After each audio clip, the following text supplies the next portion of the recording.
for some of my ideas. Are we good online? Hello, Mr. Camera. I am John Lyman. Let's get going. You know our team. We're going to reintroduce ourselves over and over and over again. This is me. You can look at all of my accolades, but also for those of you that are in person and or online, the URL is on the bottom right and in our document for all of the resources. So you can read all about me. Our intentions today, very clearly, are that this presentation will equip you with the essential knowledge of the National Data Privacy Agreement version 2 and its implications for data privacy in education.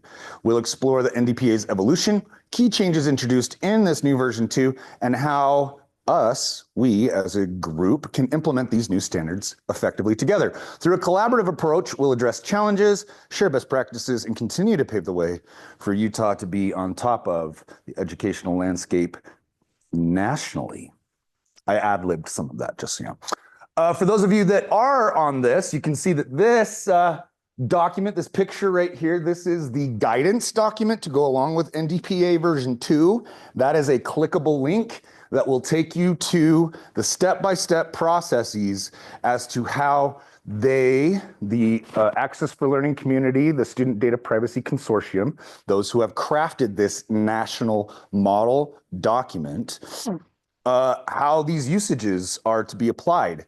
And for a little bit of background, this agreement came out last April of 2024, and I believe thus far, 0 states have implemented it yet, because there are so many different nuances that are being wrestled with, because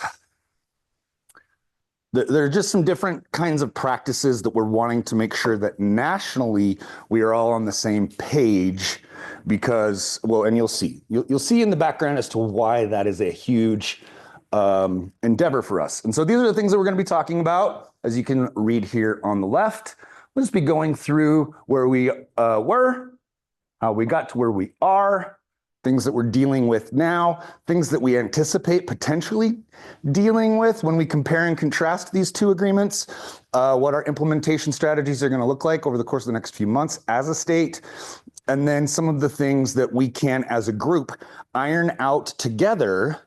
That's not an Iron County joke. Troy, well, he's not here yet. And then how we're going to move forward into this new space, because while this last calendar year was a little bit of a rinse and repeat of the year before, next year there will be a lot of changes and things that we'll be improving and moving forward with. So some of you may or may not know what a DPA is.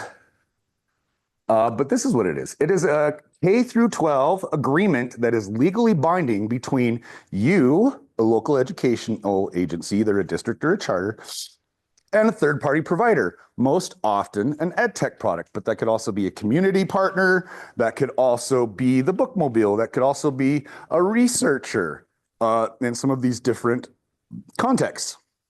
Excuse me, that microphone just turned me like, sorry.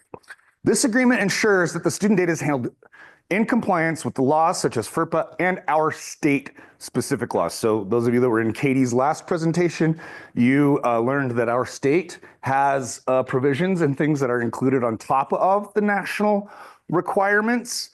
We are benefiting greatly because this agreement meets the floor of our laws, that we in Utah do not have to add any additional aspects into these contracts, whereas other states like California, Colorado, Connecticut, I could go down alphabetically, but they do have extra provisions, which makes their negotiations with these folks much more tiresome.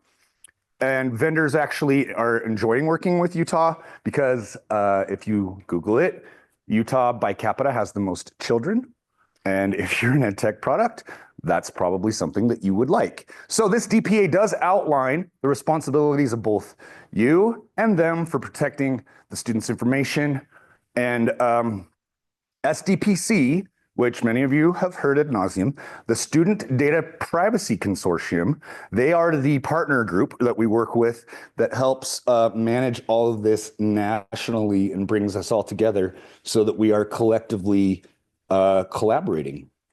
So let's talk about these laws real quick. Those of you that were in Katie's session recognize these, but these are the 4 laws that are wrapped into this agreement so that it is that comprehensive. One, we have FERPA, the Family Educational Rights and Privacy Act. That is one of the reasons why this is a national agreement, is that it helps everybody who is under FERPA, which is all 50 states. But as you can see, it was passed in 1974, so it is older than me. You can do the math. I won't let you. But over here, we have the Student Data Privacy or Protection Act, which is Utah's version of FERPA Plus. So we have some of these extra provisions that go on top of the 40, 50-year-old law because computers were invented. Well, not invented, but implemented in between that time. And so we want to make sure that we have a lot more of that compliance to protect those things. We also have this PPRA, which is a very sensitive law regarding sensitive topics and how we gather information about income, race, class, all the things that you don't want to talk about at Thanksgiving. That is applied in this law. And this is a brand new law for some of you that were in Jeremy's space, the GDPA. That now has aspects of charting your staff data, which is not necessarily education specific, but is Utah state agency specific. So we're going to talk about how that can potentially be folded into this process, because really our goal in all of this is not to be the FERPA police. We're not here to condemn or punish anyone. We are here to guide you so that you can effectively tell your populations how you are protecting this stuff. John, so yes. So we have a question in the chat. Cool. You mentioned something about other states. This question is, are the other states covering other responsibilities we aren't too keen on in their more stringent DPA versions? I don't think so. I mean, I think what a lot of the states are doing is trying to create an agreement that eliminates a lot of that. I think a lot of what is happening is that the vendors are not, they are publishers of products, and their market in this case is children. And so there is a need for those to be educated as to what they can and can't do in different states. And yes, there are some states that are much more strict than us in certain ways, like California. And we'll have to go through and kind of, and I know that, actually New Hampshire, I believe, has a law where, for those of you that are familiar with the NDPA, that they have created an additional Exhibit I, which no other states use, because they do have to capture teacher data. So it's like their own personal laws. And interestingly enough, while we're talking about states that are much more strict than us, there are by and large way more states that have nothing on the books. So while we use the word strict, it's not necessarily something to impede us. It's more to protect us. Because I'll tell you what, those folks that I work with in Ohio were really excited when they got a new law implemented about 2 weeks ago. And that's the first thing that they've had. And with that being said, that means that the people that are doing this work are not funded by some sort of governmental, bureaucratic, somebody that thinks that it's important. In California, one of the states that is the most active, of course, because most of the products are from California, they are run not by a state agency, but by a nonprofit. And so all of that has to be done kind of at a grassroots level, which is very burdensome as well, because they are the ones that negotiate on behalf of all of their partner agencies. So we have a different setup. We don't negotiate for you in a lot of these one-off things. I mean, we do with some of the ones where they're like the assessment things or UEN or the STEM Action Network, but a lot of these other products, most of the other products are negotiated by you. And that's actually something that I'd like to put in the back of your brains, because how many of you like to negotiate contracts because you all decided to go into law school for that? Especially privacy law, because we're full of privacy lawyers. But what I'd like to go over real quickly are the elements of the data privacy agreement that are covered, covering our law. So as you can see here, these are all the elements of the Student Data Privacy Act. 302 establishes advisory groups. Some of you are members of our advisory groups, and that's going to come up towards the end of this presentation. We're going to circle back to that. The requirements that you have, we talked about how each one of your LEAs has to have a data manager and a metadata dictionary and policies and what happens if there's a breach. These are the laws of how you take care of that, and the data collection laws. And, you know, we can go through each one of these things, data expungement and security and sharing. And this is the law that gives me a paycheck. Third-party contractors. This is the one that dictates how we interact with them, what they can and cannot collect, and how long they can keep it, as well as other provisions that are spelled out in this law. So let's talk about the law. In 2015, it was born. Chief Privacy Officer, many of you know who Whitney Phillips is, and she was our first privacy director. The Protection Act, House Bill 358 was created, funded the metadata dictionary tool, which at that time, some of you remember, was hosted on the data gateway. Part of this narrative is that the initial thought was like, if we make privacy hard for our stakeholders, then maybe they'll learn it more. That wasn't my thought, but that was the initial thought. And it just made things really difficult and nobody did anything. And then the tool broke and then everything was just kind of Wild West for a little bit. But over that time, David Soleil became a part of the team. Greg Cox became a part of the team. A lot of training videos, a lot of support, a lot of resources were created.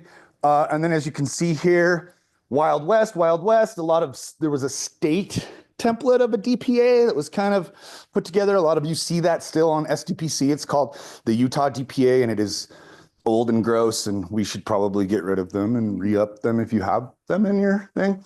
But in 2019, I think it was November of 2019, the NDPA was released. We began using it in 2020. Funny enough, there was a thing that happened in 2020 that forced a lot of people to start going towards ed tech, like a lot. And so we spent probably the last few years trying to make up for that thrust of like, oh my gosh, what products are we using? What products are the teachers using? We need to retroactively make sure that we're covered with a lot of this stuff. You may or may not know, I mean, we've talked about the school official exception in FERPA, and that's how the DPA functions, is that they are doing something that somebody in the school would otherwise be doing. But this one has an R in it. There is a new, in 2022, the R stands for research. So there is a DPA that exists that falls under the studies exemption in FERPA. So if you are working with an institution of higher education that is conducting research, this is a plug and play model that you can use to make sure that all of that is captured, that the researcher or the institution has all of their things that they're going to put on here. It's like an IRB to a degree that's a little bit more fuerte and that's strong. So not a lot of folks are using this, but if I would recommend taking a look at that. This is on our USPA Privacy Hub, which is that Canvas course, which I will always refer you to. And then the joke of the century, NDPA version 2, which is always coming out around Labor Day. So Labor Day of 2023 was when we first thought it was coming, and it didn't. And then it came out, like I said, in April of 2024, and I was in Washington, D.C., and there was champagne. No, just kidding. But We aren't using it yet. And another Labor Day has passed. And a lot of it is because it is such a big deal that we can't get it wrong. We can't get it wrong as a country, we can't get it wrong as a state, and we can't get it wrong as individual institutions, because as most of you know, this can be pretty burdensome, especially if we have to start from the ground. The Student Data Privacy Consortium was launched in, well, it actually goes back to 2003. But there were a lot of foundational things that happened. But basically, for any of you that have used the site, you recognize that it looks like, 2003 sometimes, and it works that way. And we are aware of that. And as you can see at the bottom of this page, the Registry Consortium 2.0 will be coming out in 2025. And we'll be talking about a lot of those functionalities. But if we want to work backwards, you can see that the NDPA version 2 was released last April. This started out of Cambridge schools in Massachusetts, where a guy named Steve Smith decided we should be doing this kind of stuff. And so a little tiny website became a big national registry, and now it can't function as such. And so we're moving into a new world, which I'm sure a lot of us are excited about. Especially why is there that big header on the top of the back of a kid's head that takes up half the page? Do we have any questions, comments, usage things, any clarification about how we got here? And I'm not going to do a lot of the digital stuff today because I wanted to make sure that we could capture things more qualitatively. So I will be, over the course of this, we're just going to take some notes, but I want us to have more of a conversation. And I know for those of you online, it might be a little bit more difficult. But if there's not any clarification that we need at this point, let's move in to the twilight zone. All right, so let's talk about this. And these are just kind of some high-level things that I've been thinking about. But the burdens and barriers that are faced by you and maybe are faced by the vendors. So let's kind of talk through some of that, what the last 4 or 5 years have looked like as we as a state have become much more fluent collectively, which I think is making what we produce better for all of us. But it's taken us as 156 collective individual agencies a little bit of time to all get on the same page. A lot of you understand that turnover is huge. So we always have to start over with a new person and retrain them on this, ancient system. But other than negotiating privacy terms with a vendor out of Silicon Valley, everybody kind of doing things maybe a little bit different, even though it's a standardized document. If you've ever used it, some of those vendors like to trick and throw some weird stuff.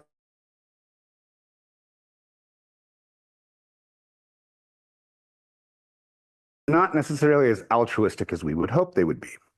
And so that's taken a lot of actual strain on our team, and it has then pushed some of your approvals back because we have been put into this space of legal guidance to a degree, which we are not necessarily equipped to do and not necessarily allowed to provide the legal guidance. And so it's more of a best case scenario kind of thing. And a lot of you are left to your own druthers to decide whether or not it's a liability that you want to undertake.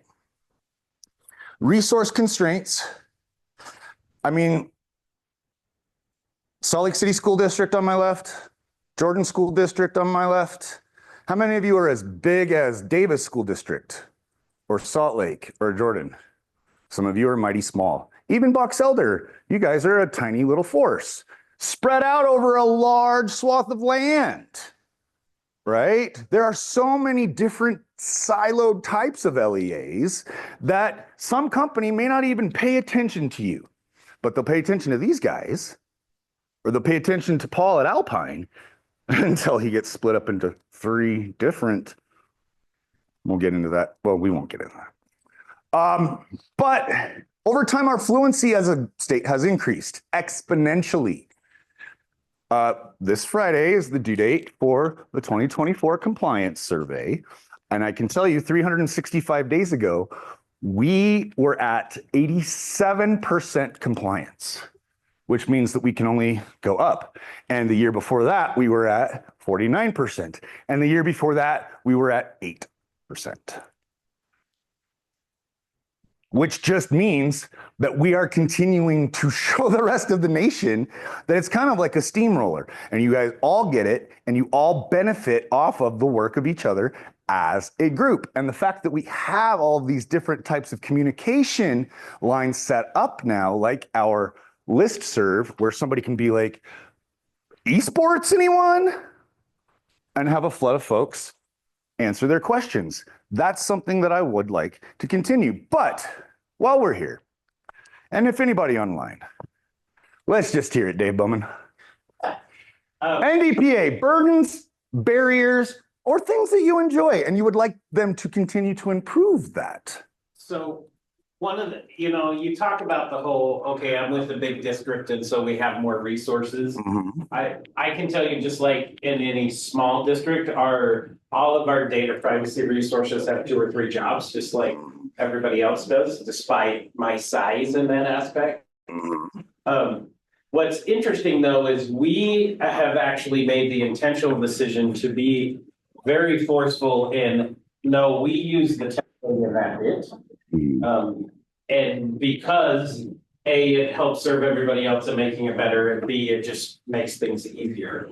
But I was actually having a conversation with a large statewide vendor yesterday, and as we were talking about some challenges that have come up, one of the things he mentioned is he said, I provide better pricing to Utah because there's like a single DPA that everybody uses. And so I don't have to pay my lawyer as much time to redline and go back and forth and whatever. And so the fact that Utah has that thing set up, it makes it so I'm more comfortable giving you better pricing. I mean, now that's being said, right? Well, and let me just jump in real quick because I want to accelerate his idea by telling you, and this was a data point that I was told a year ago, but the idea of Exhibit E, and I always joke, like, you can tell I'm in my 40s because I really think a document is the coolest thing in the world.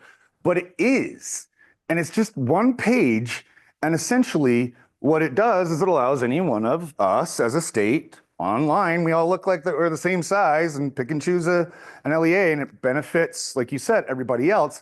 But what we don't know and what we didn't realize until a year ago when Steve Smith from the consortium told us, he said, we sat down, we looked at the numbers, we double checked it, triple checked it, and what we've come up with is that over the 5 years, that little Exhibit E widget, just click to subscribe, superimpose, has saved districts nationally $45 million because of that fact, because there's not an attorney going through, and that's part of what Nicole and I are looking at day to day, is an attorney in Exhibit H that has to get paid billable hours by vendor X and goes through and changes 3 days to 72 hours. Goes in and changes a lowercase to a capital. I mean, it really is a big deal. And if Exhibit A or Exhibit E can save $45 million across the country, what are other quick little widgets that can be created that can take 2 or 3 of your hats away, even though you are in one of the biggest districts in the state? That is a misnomer, is that they do have more resources. And one of the other pieces of that conversation that was somewhat useful is we were having a rather philosophical disagreement on what's being collected or not being collected and what the definitions of those were. And the provider said, look, how do I explain to you in language that you understand that what I'm doing isn't a problem, or that what I'm doing is normal and everybody else doesn't? I said, well, here's a copy of the statewide NDPA. These are the definitions that we use based on advice of the state board, and this is all language we speak. Mm-hmm. So if you wanted to help clarify that, to help us understand, go through and look at each of those definitions and define where you fit within those definitions. And that would go a long way to helping us understand what you're collecting or not collecting. Well, and what these vendors are going to have to recognize is that as this becomes much more ubiquitous, not only in, I mean, as Utah is very kind of like, this is what we do, like we don't do anything else really. And many, many other states, I mean, there are 33 that are a part of SDPC, but the vendors, I mean, most of the time you folks aren't dealing with the tech folks. You're not dealing with their privacy person or whatever. You're dealing with their salesperson that has no idea about any of these things. And it is helpful for us to have the same vocabulary, the same vernacular. And so I would say that, yeah, these are all positive things, right? I mean, do we have a lot of burdens or barriers? I mean, Sam, you've been working with these for a long time. You switched from the old one to the new one. John, I know that you have a really vast privacy space on your website. What kind of things are we currently dealing with that potentially we could just fix it and it would benefit all of us? I think deep linking more direct, like, I know I can send my community to the district kind of landing site in SKPC, Mm-hmm. but I would even say that I would love to have a better deep linking between Learn Platform and SKPC, Okay. because I'm using Learn Platform as my main way of communicating what we do in our agreements.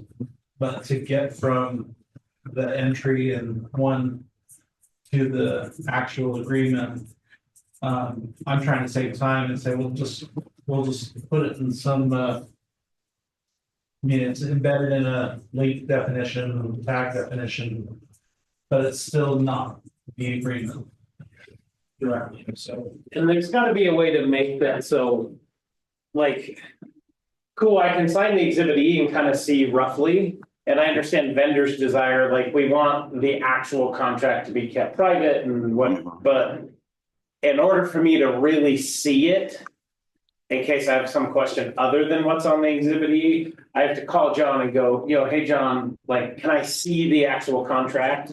And then purchasing's like, wait, who wants to see the contract and when and how? So interested in seeing the actual purchase agreement that folks are agreeing to. Yeah, so my exhibit E is cool, I can just say yes. Uh-huh. But what happens when something comes up that's maybe included or not included from the exhibit E perspective? Yeah, and my district is, there's more separation between purchasing and the data privacy.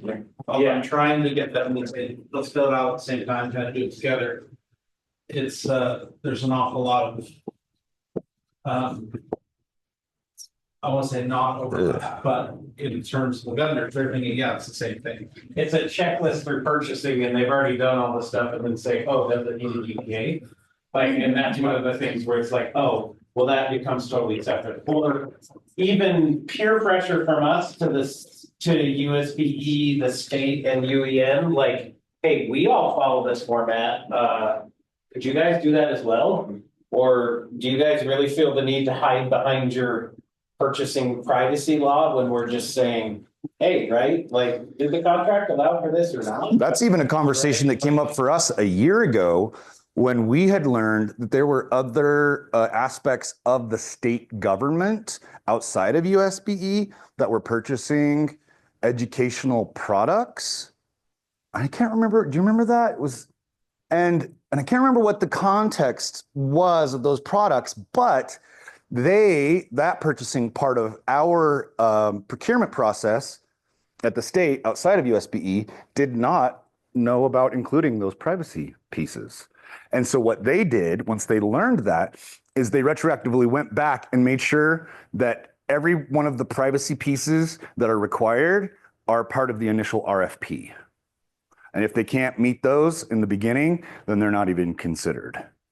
But that's actually a piece of that I want to get to, because you've actually, that's why I'm glad that you're in here, because last fall, something came up that you said that I want to spin in the back. So vendor reluctance, they don't want to, they bring you like, no, this is our data privacy agreement. You got to use this one.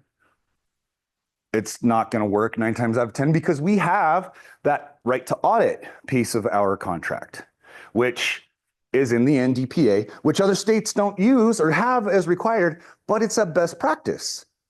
And if they can't do that with us, we can't use them. And we'll talk about how we can iron that into the future as well. Yeah.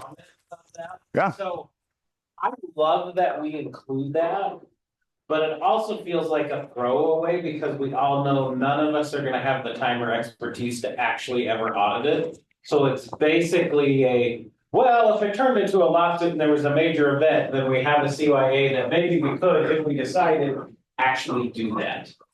So, I mean, could it be like, hey, somebody, or it's a contract or whatever, picks one at random that's a statewide one and actually does the audit so that we could say to vendors, hey, yeah, we require it because we actually do it. Right. Not we require it. Should we speak to that? And I mean, it's the same way FERPA never gets involved. the BYU There's group no or? conflicts and lawsuits, at the worst, it's a no-no. But And it has to be recklessly or willingly, yeah, yeah, to get that penalty. Yeah, I'll speak to that a little bit. So, we are trying to think how to say it. We at the state level have begun and intend to continue doing some degree of auditing of ed tech vendors, both the ones that we contract with and potentially even vendors that you guys contract with, but that we don't contract with directly. That process has begun and we intend to keep going. And we also have plans for building your capacity if you're interested in receiving some training on how to do that, if you're interested in doing it yourself. But I've long found, kind of, David, what you're saying, I found that to be an appealing route to go, is basically like, could LEAs, districts and charter schools, tell us at the state, hey, a lot of us use this product, we would like you to conduct an audit of them. That might, whereas, considering that we have more manpower at the state level. Yeah. I mean, and we could even tie that into the legislature seems very interested lately in legislating through purchasing policy. Like, hey, if a company's owned by China, then you can't use it type thing. So maybe we appeal to that same group of people saying, we need someone at the state to help us check with, contracts that have 70% usage statewide to just double check China doesn't own them. We want to make sure they're not telling the truth. Is that actually what I'm concerned about in that scenario? No, but maybe the paranoid about China legislatures are the ones to go, hey, what if they're lying about not being in China? Mm-hmm. We better go check. And look, we have contracts that says we can't.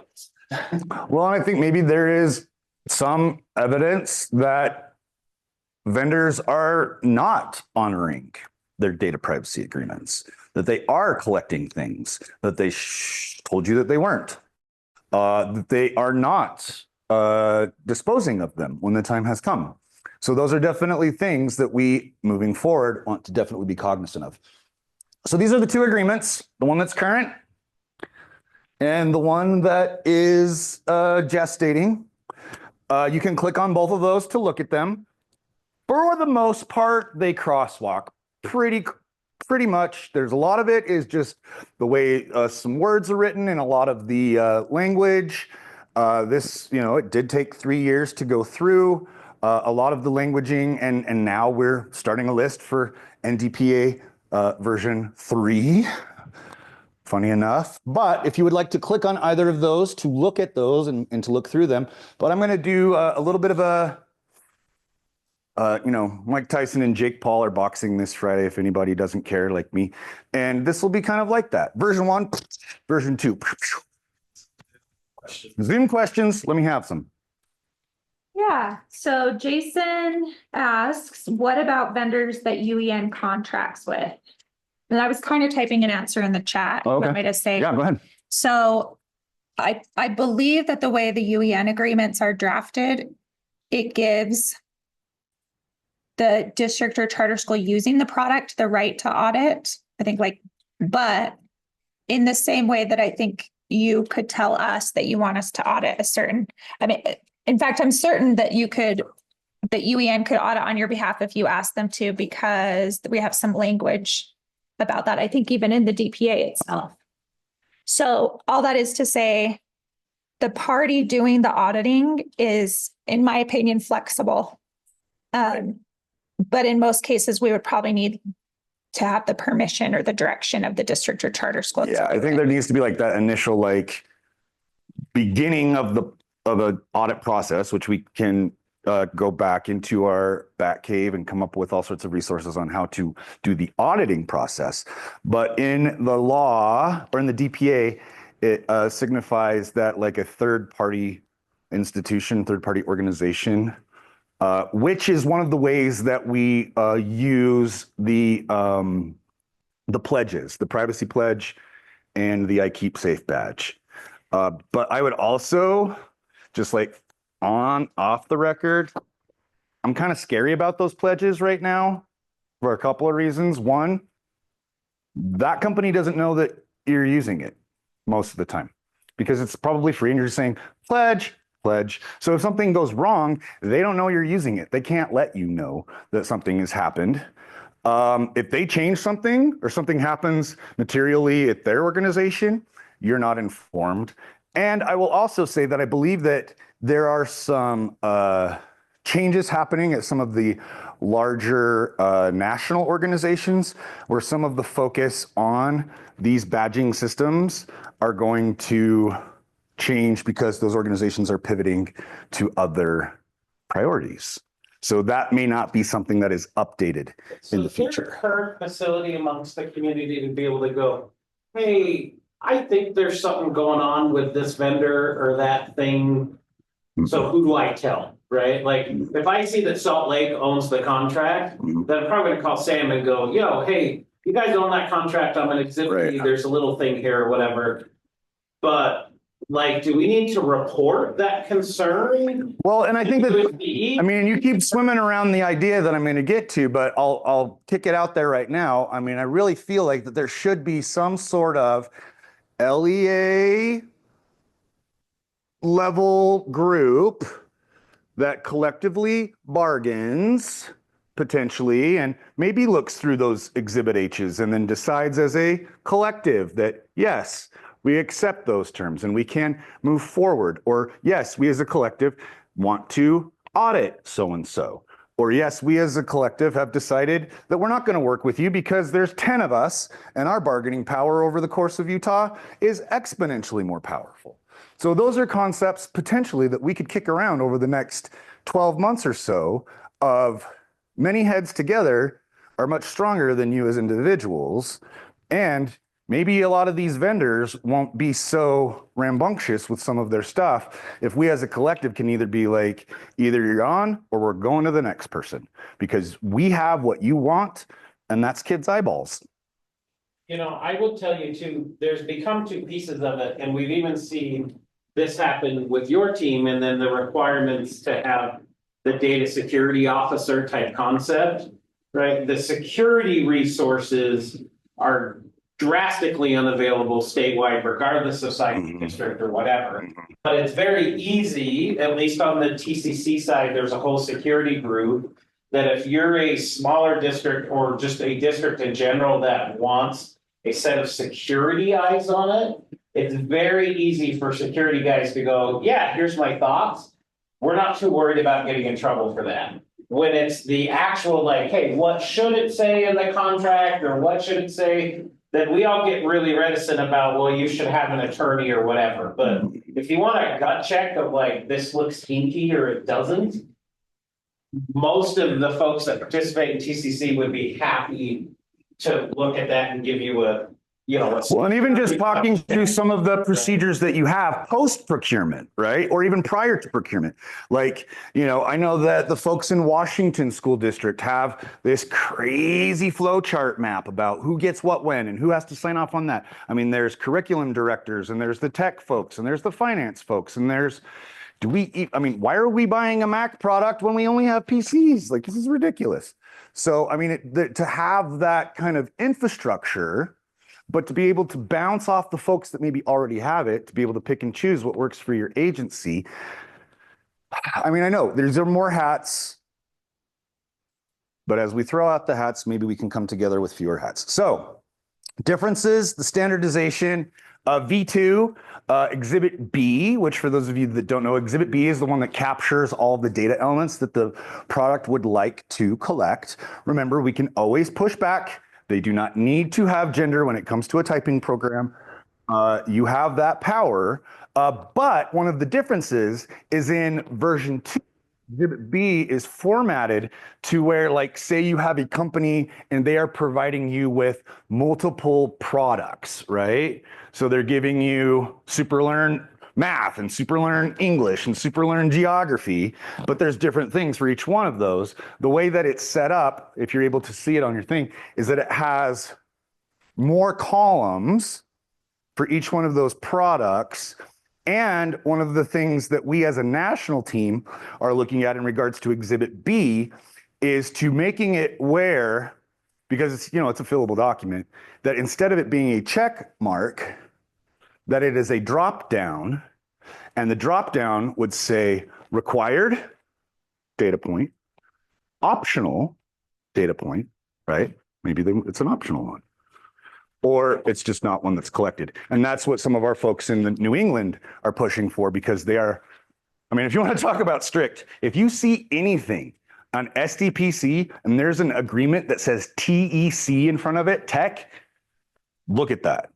Use that as a template. Use that as your foundational document to see how that vendor will behave, because that group tech encases 10 different states now. And what they do is they're the ones that negotiate and then give it to whomever else. And so they have a privacy attorney named Felicia, and she's fierce, and she doesn't let anything through. And so if you see TEC on there, please, please, please use that as an example of a really finely crafted document. Streamlined processes. We're definitely trying to make it easier.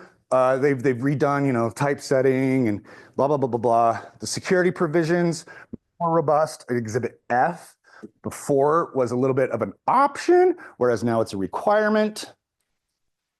We are looking at different ways of figuring out how to handle Exhibit H. I'll talk about that momentarily. Again, we're trying to reduce all of these burdens for you. We're trying to make sure that the vendors much more keyed into what's happening. And I don't know, but there's a guy in Alpine that thinks that this is the greatest thing since sliced bread, because Alpine has a Brazilian amount of agreements. And you know what they have to do every 3 years? They have to renew all of them. And if they don't renew them, because most of you have subscribed to either an agreement that has been generated by Jordan or Salt Lake or Alpine, they're the ones that handle the burden of renewing all of the agreements for the entire state. That might be another place where a collective bargaining group is together and be like, hey, why don't you handle 10 and we'll handle 10 and we'll handle 10. And then, well, we won't have to worry about expirations. But one of the things that NDPA2 does have, that I will tell you after we stop for clarification. John, Yes. 5 minutes. Anything? Me? What NDPA2 does have is the ability to amend things without getting a new agreement. So say that they change something in Exhibit A, there's the ability to mark that down and say, the vendor has changed this. Similarly to when we have an agreement at the state level, there are these amended pieces over the course of time, and that would be something that we would be able to add. Maybe a data point changes. So NDPA2, oh my gosh, we're getting rid of these, hopefully.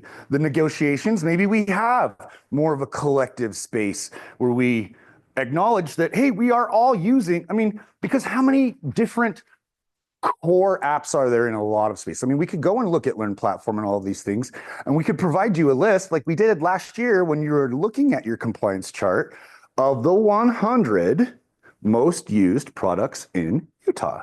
So if you want to know what everybody else is using, that's what everybody else is using. And if you're not using it, you may want to look into it. But we want to erase as many of these as possible. And here are some of the ideas that I have. All right, so this is what the timeline is looking like. So for the remainder of 2024, which is a few weeks or so, we're going to be looking to augment our Exhibit G. So for those of you that don't know, Exhibit G is where the state, any one of the 50, can make their own thing. And that's where California adds their extra stuff. That's where Connecticut adds their extra stuff. Guess what? We may be adding some extra stuff, but not as a provision, not as a you have to do this, but maybe in a little bit. But what we're going to do is put our law in here that says, guess what? Utah has a law about auditing. So even though you may want to change that, you can't. So please don't. It's a waste of your time and hours. Also, we are interested in having these vendors put in a link, just a link, to a page where they curate a list of who their sub-processors are. Sub-processors meaning we give them the data, and then they do whatever they do with the data. So this is a way for us to cover, Dave, is that who you're calling those fourth parties? Is that kind of what we're talking about, is the sub-processor piece? Okay, yeah. So we're looking at capturing who those folks are. And then we're also wanting to capture what their retention policies are. When are they going to get rid of it? How does it compare to ours? Does Lexia still have stuff from your district from 2006 in there?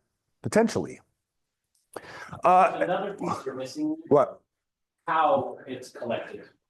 Okay. So we want to know where it's going, how long you're keeping it, what you're doing with it, but how you're going to collecting go about collecting. Okay, I'm gonna write that down. Where'd my pen go? You mean for the third party or the fourth party? Regardless, right? So are you collecting it based on, I do rostering and you have a sync with my SIS, or are you collecting it because you have something on my student's computer that's going to record all the things and you're just choosing what you're doing, or how are you going to collect it? Okay, love it.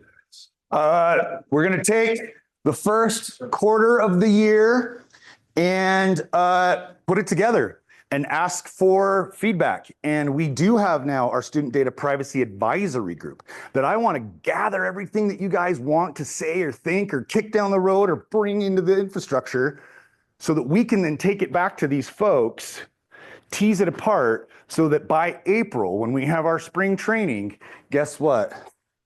This thing goes into use and we have the infrastructure behind it to support it, all of the training, all of the procedural things that we're going to need to do to make sure that this is a nice crossover, because, you know, there will be a time where there will be both agreements active at the same time. So we'll birth one while we simultaneously put a deadline on the other, so that, you know, if you have something still out negotiating, that's fine.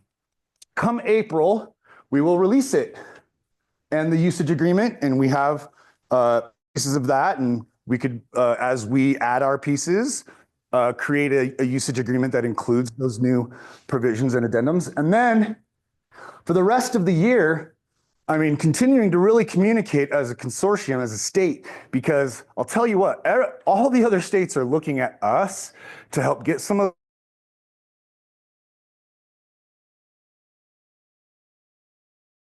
in a certain way. And so by us doing that, it makes everybody else have a ripple effect throughout the consortium, because New Hampshire will say, well, you already agreed to this in Utah. And the vendors cross their lines so often that the more the parents are talking to each other, the kids will be less crazy. So let's explore. I mean, is anybody interested in the idea of having some sort of informal, formal group that collectively bargains or talks about, yeah, I think that we as a state should not allow them to do that because it sets a bad precedent or whatever. Because, and you know, us there with you and having these conversations. This legal collaboration piece is coming up. SDPC is putting into, they have office hours now that they're doing once a month. However, with the gentleman who actually authored the agreement, Mark Williams out of California, there's only 10 spots, bless you, each month. But since we're special, we're talking to the SDPC folks. We're actually even talking to some other folks that are in our environment, because we are going to need to find a way for everything that we put out there to have efficacy. and to be correct the first time, because we're going to have a brand new registry that everything that's going to go in there better be perfect, or else I'm not going to let it go in. And then for those of you that are listening to some of the stuff that Nicole's talking about, 1 year from now, our compliance check will look different. It won't necessarily have a lot to do with metadata dictionary and purpose, justification, and FERPA exception, because we've spent the last 2 years making that comprehensive. A lot of this is going to be, how do we put this into practice? What kind of behaviors do we have? So we've got a lot changing over the course of the next year. Challenges and solutions, I mean, we talked about a lot of those challenges, but here's what I would like to do. Collaboration and support. What more things do we need to train on? Auditing. Sounds like a great topic. How do we audit? Maybe we can talk to Nora in the state office. What do we need to do with our monthly meetings to make them more worth everybody's time? Compliance guidance. What kind of guidance do you guys need? Continuing, again, this is clickable. You can go here. All of your stuff is housed there. What kind of strategies can we use to leverage our agreements going forward? We talked about that. And then continuing to ensure compliance, manage data breaches, because Dave, that's where this started, was last year when you were talking about Sphero. And collectively taking everybody that was using Sphero and saying, hey, you're a bad actor, you didn't let us know, you sent us this unsecure Excel sheet, this is egregious. And setting that standard. And then moving forward. Right, we all just went, okay, we're not using it. And one of the biggest We data actually breaches put in ever. our contracts to do something about it, we just didn't. And one of the biggest data breaches ever, this company called Illuminate, they were bought by another company and then brought back in. So, but this is what I'm looking at. I am working with some of our team on using AI to do some power automation with the hopes that all you need to do is go to a thing, put, here I am, that's my email, that's my school, this is the product that I want, submit. And then you will get a ping when that person has responded with a completed agreement that both of you just need to agree to and sign. And then that's it. It just gets posted. They get pinged when they get a thing. Maybe we also have it stored for you, because I don't know if any of you remember 2 weeks ago, tried to go on to SDPC and the website was disappeared. That made my stomach drop, thinking that we had all of our data privacy agreements disappeared. And what would that mean for us? Because we use this as our electronic filing cabinet. We've had agreements disappear, EISP agreements and our DPAs. So to have an extra backup in this process, because we want to reduce the burden, because guess what? You've got a brand new staff member and they need to do it. And you know what? They won't need to go through all of that foundational training just to get a contract going. And who knows, maybe AI on the back end, what we're looking at, is looking at some of that Exhibit H stuff, is making sure that people aren't being egregious before it goes through. All right, things that I would like from all y'all. Help us when we want to talk about things in Exhibit G that we want to make sure vendors know about Utah. This doesn't have to be, hey, you have to follow, these are all sorts of extra provisions, but it's more like maybe stating like, this is board rule. This is our law. How long are you keeping it for? These are our sub-processors. Oh, and the one thing I didn't talk about, that GDPA. What if in Exhibit G, that's where we decided to collect what they're collecting about employees. We don't need to have an extra thing. Let's just include it in here. That's what the consortium suggested to us. We were like, should we add an Exhibit I, like Connecticut or New Hampshire? And they're like, no, just put it in Exhibit G. And they'll just put it in there. So you guys won't have to duplicate that. You won't have to have a whole other agreement for those. And then the last thing that we're really talking about is I think that we may move forward with 2 NDPA version 2s. It's either an A, that you've got an Exhibit E and other people are allowed to subscribe, or it's got an Exhibit H, and that's it. Well, that's the research one. But the Exhibit H would be they want to make changes that, cool, make changes, but you don't have access to any other school district in the state. And that might be kind of a pain, maybe, but if they want to have 156 different augmented things, That's up to them. But then we don't have this bottleneck anymore, right? And you can say, hey, you guys can go down this road, but I'll tell you what, it's going to be a huge pain in the butt for you. And we have other options. You're not the only game in town. That's really where we're at. I'm really looking forward to hearing some feedback, some use cases, some what ifs. I know that maybe we have some stuff on the chat. Again, we have these resources for all of the things that you need. And the folks you can contact. Do we have anything that you guys want to talk about online or in person before I end late? Was it late? It is late, but it's okay. Yes. Mentioned the new one, the new version that they could make amendments to it. Mhm. I signed an exhibit E. How do I know that something's been amended? Exactly. That's one of the back end things we're like, wait a second, we put this in the contract. How does the functionality of this work technologically? And I mean, Has the contract, I have. that it would then, or well, and I think I'm hoping, and see that, so ask that, put that in writing so that I can then go back to our consortium folks, because we're also in the development of the new registry. And that would be, I think, a functionality of a website. Like a P. Right. And that's something that I think is supposed to be happening now, but I can guarantee you, I don't think it is. When it's like, oh, this is coming up for expiration, or, oh, you need to renew this. I don't know if that's happening. Or vendors are in theory are something once a year on any changes they've made based on the whatever. So we could also use that as a bait and switch. This agreement does not have to be renewed every 3 years as long as you're providing annual updates. If you provide annual updates, then we will continue to not require the whole revisitation. But then if that has a portal, then you could subscribe to it and then get a notification of, hey, you're subscribed to this and there was some type of change. As you can see here, this is where it's put into the agreement, how it will function in a website. We'll have to address that for sure. John, What? we better wrap up. Okay. If you guys have anything else, we can talk about it. Send us an email. But yes, let's all put our heads together to see